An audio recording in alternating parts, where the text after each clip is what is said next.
Hello friends, आज हम पढ़ेंगे केमिस्ट्री। ये केमिस्ट्री की पहली क्लास है। आज जो टॉपिक पढ़ेंगे हम वो है एटॉमिक स्ट्रक्चर। क्या है? Atomic structure. एटम से जो ये एटम है उससे बना है क्या? Atomic atomic structure. तो ये जो एटम है उसको हम हिंदी में बोलते हैं परमाणु। क्या बोलते हैं? परमाणु। Atom, the term atom is given by डेमोक्राइटस।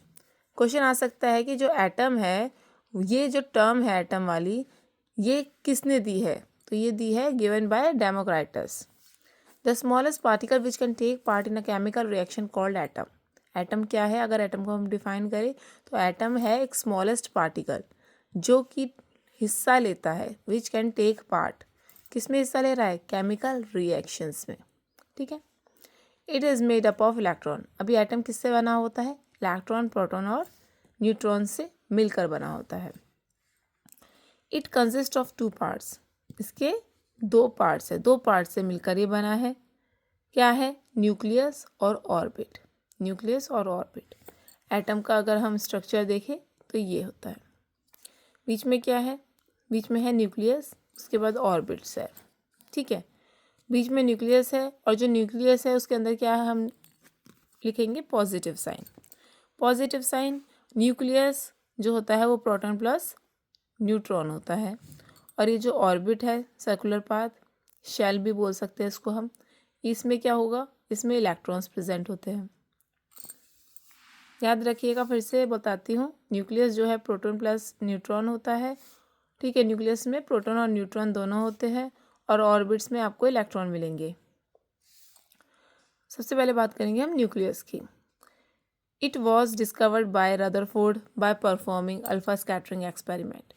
Nucleus discover किसने किया था? रदरफोर्ड ने किया था। कैसे किया था? परफॉर्म करके alpha scattering experiment. Exam point of view से इम्पॉर्टेंट है ये। ठीक है। न्यूक्लियस क्या है? फिर न्यूक्लियस में क्या होता है प्रेजेंट? प्रोटॉन प्लस न्यूट्रॉन लिखा है यहाँ पर। अब जब प्रोटॉन प्लस न्यूट्रॉन दोनों मिलते हैं तो क्या बनता है? न्यूक्लियॉन्स बनता है। और प्रोटॉन प्लस न्यूट्रॉन काफ़ी जगह आपको क्वार्क भी देखने को मिलेगा। क्वार्क का मतलब क्या है? Proton plus neutron. और ये क्वार्क क्या बनाता है? न्यूक्लियॉन्स कहलाता है। ठीक है। अभी क्वार्क जो है, क्वेश्चन आ सकता है कि किसने डिस्कवर किया? तो it was discovered by Gelman. किसने डिस्कवर किया? जेलमैन ने किया है। ठीक है। साथ साथ आप नोट्स बनाते रहेंगे क्योंकि एग्ज़ाम्स में तो भाई ऐसे पढ़ना, वीडियो से पढ़ना ना दिक्कत हो जाती है, तो इसलिए आप साथ साथ नोट्स बनाएंगे। जब बनाएंगे तो थोड़ा बोल बोल कर बनाइएगा जिससे कि साथ के साथ आपको याद होता चले। चलिए, between proton and neutron. Proton और न्यूट्रॉन कहाँ प्रेजेंट होता है? न्यूक्लियस में। तो इन दोनों के बीच में एक फोर्स प्रेजेंट होता है। तो वो फोर्स क्या है? वो है न्यूक्लियर फोर्सेस आर प्रेजेंट। क्या है? न्यूक्लियर फोर्स प्रेजेंट होता है बिटवीन प्रोटॉन एंड न्यूट्रॉन के बीच में। इन nucleus nuclear energy is store. Nuclear energy store होती है न्यूक्लियस में। किस में स्टोर होती है? न्यूक्लियर एनर्जी स्टोर होती है न्यूक्लियस में। Order of size of nucleus की बात करें तो साइज जो है न्यूक्लियस का, उसका ऑर्डर क्या होता है? 10⁻⁻15। 10⁻⁻15 मीटर। और इसको हम बोल सकते हैं 1 फर्मी। ठीक है। 1 फर्मी भी इसे बोला जाता है। ऑर्बिट। ऑर्बिट की बात कर लेते हैं। ऑर्बिट में क्या है? Maximum number of electrons in an orbit.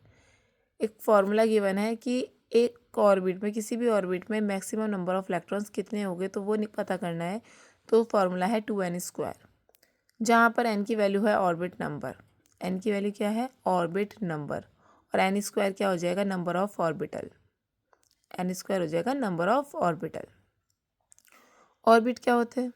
KLMNO। इस जो ऑर्बिट है उनको हमने नाम दिया है अल्फ़ाबेट से KLMNO, जहाँ पे K क्या है? K किसके लिए है? n=1 के लिए, ऑर्बिट नंबर 1 के लिए, ऑर्बिट नंबर 2 के लिए, orbit number 3, orbit number 4, orbit number 5 and so on. ठीक है। अब K ऑर्बिट में मैक्सिमम नंबर ऑफ इलेक्ट्रॉन्स क्या होंगे? फार्मूला हम अप्लाई करेंगे 2n²। n की जगह यहाँ पे क्या आ जाएगा? 1। तो 2 एन की जगह 1, 1 का स्क्वायर 1 होगा तो 1 × 2 तो के ऑर्बिट में कितने इलेक्ट्रॉन्स प्रेजेंट होंगे, मैक्सिमम 2 इलेक्ट्रॉन्स प्रेजेंट होंगे। याद रखने वाली बात, एल में 8 होगा, एम में 18, एन 32, ओ 50। थोड़ा सा 2-3 बार बोलेंगे। 2 8 18 32, 2 8 18 32, 2 8 18 32, 2 8 18 32 50। चलिए, order of size of atom. अब ऊपर बात करी हमने न्यूक्लियस के साइज़ के ऑर्डर की, यहाँ पर हम बात करेंगे एटम के साइज़ की। जो एटम का साइज़ होता है मतलब एटॉमिक रेडियस की बात हो रही है। एटम का साइज़ किसके बराबर होगा, एटॉमिक रेडियस के। उसका ऑर्डर क्या है, वो होता है 10⁻⁻10 मीटर। ठीक है, 10⁻⁻10 मीटर, जिसको हम बोलते हैं 1 एंगस्ट्रॉम। रेशियो देखते हैं order of size of atom, order of size of atom to the ratio of order of size of nucleus. Formula apply करेंगे 4/3πr³ का।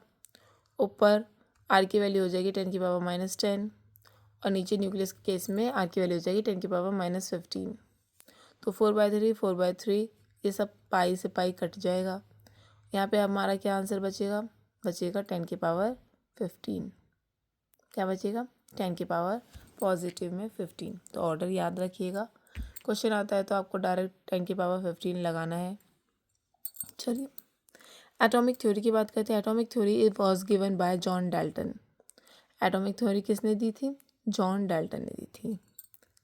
एटॉमिक नंबर एक 1 से 20 तक की अगर हम बात करें तो अगर 1 से 20 तक कोई अगर इवन नंबर है तो एटॉमिक मास जो है हम निकाल सकते हैं फॉर्मूले से 2 × एटॉमिक नंबर।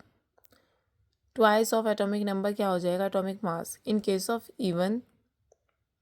ठीक है, इवन नंबर की अगर हम बात करें, और ऑड नंबर की बात करें तो ट्वाइस ऑफ एटॉमिक नंबर +1 क्या हो जाएगा, atomic mass of an odd number. ठीक है, चलिए, एक्सेप्ट ये दोनों फॉर्मूले अप्लाई होंगे 1 से लेकर 20, सिर्फ 5 जगह अप्लाई नहीं होंगे। कहाँ कहाँ, hydrogen beryllium neon chlorine argon.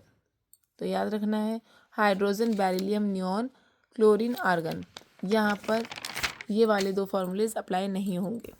ठीक है, चलिए, यहाँ पर मैंने क्या टेबल बना रखा है। एलिमेंट्स के नाम है 1 से लेकर 20 तक।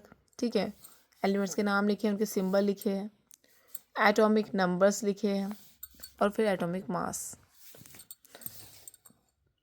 जो जहाँ पर ये 2 फॉर्मूले जो मैंने अभी बताया एटॉमिक मास के, वो अप्लाई नहीं होते, वहाँ पर मैंने स्टार से मार्क कर दिया है। ठीक है, 5 जगह, hydrogen beryllium nitrogen chlorine and argon.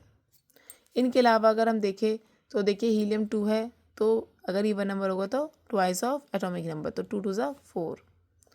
3 odd number है, ट्वाइस ऑफ 3 6 हो गया, +1 7, तो क्या आ जाएगा, twice of atomic number +1 atomic mass आ जाएगा। सही आ गया। तो इसी तरीके से हमारे पूरा 20 तक निकाल लेंगे हम एटॉमिक मास। ठीक है, अगर हम इन मार्क वाले स्टार जो से मार्क है उन एलिमेंट्स की बात करें तो जैसे यहाँ 1 है, तो हाइड्रोजन एक ऐसा एलिमेंट है, एक इकलौता एलिमेंट है जिसमें एटॉमिक नंबर और एटॉमिक मास बराबर होता है, तो याद रखिएगा। बेरिलियम 4 है, 9 हो जाएगा इसका atomic mass. Nitrogen 7 14, chlorine 17 atomic mass 35.5, argon 18 atomic mass 14। ठीक है, चलिए, रिप्रेजेंटेशन ऑफ एलिमेंट्स। किसी भी एलिमेंट को हम कैसे रिप्रेजेंट करेंगे, इस तरह से रिप्रेजेंट करते हैं। उस एलिमेंट का हम सिंबल लिखेंगे। ठीक है, जैसे कि सोडियम का होता है Na, नीचे आ जाएगा यहाँ एटॉमिक नंबर और ऊपर एटॉमिक मास। एटॉमिक नंबर को हम डिनोट करते हैं Z से, एटॉमिक मास को डिनोट करते हैं A से। तो यहाँ पर और एलिमेंट को हम रिप्रेजेंट करेंगे किससे, X से। तो X A Z, Z atomic number, A atomic mass. ठीक है, एक चीज़ और देख लीजिए, चार्ज। चार्ज जो होता है, इलेक्ट्रॉन हमारा -1 होता है, प्रोटॉन हमारा पॉजिटिव होता है और न्यूट्रॉन हमारा 0 होता है। इलेक्ट्रॉन नेगेटिव पॉजिटिव हो जाएगा प्रोटॉन और न्यूट्रॉन हो जाएगा 0। ठीक है, अगर हम चार्ज की बात करें तो चार्ज का फॉर्मूला हो जाएगा P + E। P plus E। अब देखिए यहाँ पर आपको प्रोटॉन की वैल्यू दे रखी है, इलेक्ट्रॉन की वैल्यू दे रखी है, चार्ज आपको निकालना है। तो चार्ज का फॉर्मूला क्या है? Proton plus electron. तो प्रोटॉन प्लस इलेक्ट्रॉन, प्रोटॉन जो है यहाँ पे देखिए 10 दे रखा है और प्रोटॉन पॉजिटिव होता है तो हमने 10 पॉजिटिव 10 रख दिया, प्लस 10, प्लस का साइन है प्लस लगा दिया। ई की जो वैल्यू है यहाँ पे 13 दे रखी है, और इसका जो साइन होता है वो माइनस होता है तो यहाँ पे -13 लगा देंगे, ब्रैकेट लगा देंगे, प्लस 10 एज इट इज़ लिखेंगे, प्लस माइनस माइनस, और फिर 13 को हम एज इट इज़ लिखेंगे। दोनों में, एक में प्लस है एक में माइनस है, तो आंसर हमारा क्या आ जाएगा? माइनस होगा। 13 में से 10 गए 3। साइन देखेंगे दोनों में से कौन सा नंबर बड़ा है? 13 बड़ा है, 13 के साथ साइन है माइनस का तो हम माइनस लगा देंगे। ठीक है, चलिए आगे बढ़ते हैं। एटॉमिक नंबर की बात करते हैं। एटॉमिक नंबर को हम डिनोट करते हैं Z से। ठीक है, अब ये जो Z है वो नंबर ऑफ प्रोटॉन्स के बराबर होगा ऑलवेज। Z हमेशा नंबर ऑफ प्रोटॉन्स के बराबर होगा always. Z number of electrons के बराबर होगा कब? जब न्यूट्रल होगा। In case of neutral Z की वैल्यू जो है नंबर ऑफ इलेक्ट्रॉन्स के बराबर होगी। समझ में आ रही बात? चलिए एग्जांपल देख लेते हैं। यहाँ पर हमने लिया है Na प्लस O2 माइनस। ठीक है, प्रोटॉन की अगर हम बात करें, पहली बात तो इसका हम लिखेंगे एटॉमिक नंबर। सोडियम का होता है 11, ऑक्सीजन का 8। प्रोटॉन की बात करें तो प्रोटॉन किसके बराबर है? एटॉमिक नंबर्स के बराबर। प्रोटॉन्स की वैल्यू किसके बराबर आ जाएगी? Atomic number. तो प्रोटॉन की वैल्यू एटॉमिक नंबर के बराबर है, तो यहाँ पे एटॉमिक नंबर 11 है, यहाँ पे भी 11 है, यहाँ पे भी 8 है, तो प्रोटॉन मिल गया हमको। इलेक्ट्रॉन की बात करें तो इलेक्ट्रॉन क्या हो जाएगा? फिर से क्या करेंगे, सारे हम एटॉमिक नंबर लिख देंगे। इसका 11, इसका भी 11 और इसका 8 हमने लिख दिया। फिर देखेंगे ऊपर का चार्ज, यहाँ पे चार्ज है +1, तो आपको क्या करना है, जो भी चार्ज है उसको आपको रिवर्स कर देना है। जैसे यहाँ +1 है तो यहाँ पे -1, यहाँ पे -2 है तो यहाँ पे +2 कर दिया, यहाँ कुछ नहीं है तो कुछ नहीं करेंगे। ठीक है, 11 रहेगा, यहाँ पे 11 - 1 10 आ गया, यहाँ पे 8 + 2 10 आ गया। तो ये दोनों क्या हो गए? हमको इलेक्ट्रॉन्स जो है, नंबर ऑफ इलेक्ट्रॉन्स दोनों केस में सेम मिल रहा है।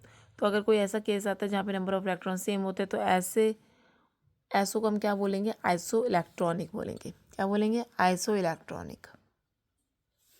ठीक है, अच्छे से समझ में आ रहा है? चलिए आगे बात करते हैं एटॉमिक मास की। एटॉमिक मास को डिनोट करेंगे ए से। ठीक है, ए जो होगा किसके बराबर होता है? प्रोटॉन प्लस न्यूट्रॉन के बराबर। ए की वैल्यू होती है प्रोटॉन प्लस न्यूट्रॉन के बराबर।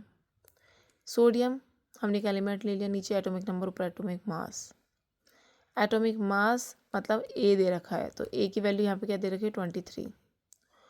ए की वैल्यू 23 है, ए को हम क्या लिख सकते हैं? प्रोटॉन प्लस न्यूट्रॉन, तो मैंने लिख दिया P + N = 23, कोई दिक्कत नहीं है। P जो है यहाँ पर क्या है? नंबर ऑफ प्रोटॉन्स, तो नंबर ऑफ प्रोटॉन्स हमारा एटॉमिक नंबर के बराबर होता है, तो एटॉमिक नंबर यहाँ पर 11 है, तो मैंने 11 लिख दिया, प्लस N = 23। अब N की वैल्यू मुझे निकालनी, 11 जाएगा RHS साइड, यहाँ पॉजिटिव है तो उधर जाके नेगेटिव हो जाएगा, तो 23 - 11 आ गया 12। तो नंबर ऑफ न्यूट्रॉन्स हमको क्या मिल गए? 12 मिल गए। तो हम सीधा लिख सकते हैं नंबर ऑफ न्यूट्रॉन्स का formula A - Z। Number of neutrons अगर आपको निकालना है तो आपको इस तरीके से नहीं करना है, आपको डायरेक्ट निकालना है फॉर्मूले से A - Z, मतलब atomic mass minus atomic number. तो यहाँ पे मैंने क्लोरीन का एक एग्जांपल लिया है, नीचे 17 ऊपर मास है एटॉमिक मास हो जाएगा 35.5। तो नंबर ऑफ न्यूट्रॉन्स की वैल्यू अगर हम निकालें तो सीधा atomic mass minus atomic number, तो 35.5 - 17 हमको मिल जाएगा 18.5। पर जो न्यूट्रॉन्स है कभी भी ये हमारा इस तरीके से पॉइंट्स में आंसर नहीं आएगा, हमेशा जैसे 18.5 है तो हम क्या लिखेंगे? आंसर इसका 18 लिखेंगे बस। होप यहाँ तक अच्छे से आपको समझ में आ गया। तो देखेंगे, अगर मैं बात करूँ एटॉमिक मास की और एटॉमिक नंबर की, तो एटॉमिक मास हमेशा एटॉमिक नंबर से बड़ा होगा। बड़ा हो सकता है, इक्वल भी हो सकता है। इक्वल किसकी वजह से हुआ है? हाइड्रोजन की वजह से, क्योंकि हाइड्रोजन ही एकमात्र ऐसा एलिमेंट है जिसमें एटॉमिक नंबर और एटॉमिक मास दोनों बराबर होते हैं। तो हमारा इनके बीच में जो रिलेशन रहेगा वो > का रहेगा। आगे एक क्वेश्चन की बात कर लेते हैं। An element contains electron, proton and neutron और 18, 16 and 18, 16, 16 respectively. Find A Z, और चार्ज भी आपको निकालना है, मतलब ए की वैल्यू, जेड की वैल्यू और चार्ज की वैल्यू आपको निकालनी है। क्या दे रखा है? इलेक्ट्रॉन्स, प्रोटॉन्स एंड न्यूट्रॉन्स दे रखे हैं। सबसे पहले हम बात करेंगे चार्ज की। चार्ज का फॉर्मूला हो जाता है प्रोटॉन प्लस इलेक्ट्रॉन्स। तो प्रोटॉन यहाँ पे कितना प्रेजेंट है? 16 दे रखा है, तो पॉजिटिव 16 हमने लिख दिया, प्लस 16। और इलेक्ट्रॉन्स हमारे को दे रखा है 18, तो हम -18 लिखेंगे। तो +16 प्लस ब्रैकेट में -18, ठीक है, फॉर्मूले में अप्लाई किया। +16 प्लस माइनस माइनस 18, 16 -18 क्या हो जाएगा? 98 में से 16 गए 2, और साइन किसका लगेगा? बड़े नंबर का। तो 18 का साइन है माइनस, तो हम -2 लगा देंगे। चार्ज हमको क्या मिल गया? -2 मिल गया। ठीक है, चलिए अब हम देखेंगे z की वैल्यू। इस तरीके से हमने लिख दिया AZX। अब बताएंगे z की वैल्यू किसके बराबर होती है? नंबर ऑफ प्रोटॉन्स के बराबर होती है। ऊपर क्वेश्चन में नंबर ऑफ प्रोटॉन्स की वैल्यू दे रखी है 16, तो z की वैल्यू क्या आ जाएगी? सॉरी, हाँ जी सही है। तो z की वैल्यू क्या आ जाएगी? वो आ जाएगी 16। क्यों आ गई 16? यहाँ पे मैंने गलती से 11 लिख रखा है, पर यहाँ पर आ जाएगा 16।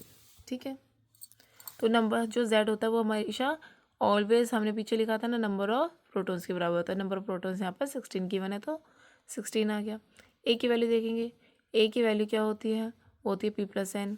तो हम एटॉमिक नंबर निकालेंगे, तो हमको क्या करना है? प्रोटॉन प्लस न्यूट्रॉन को ऐड करना है।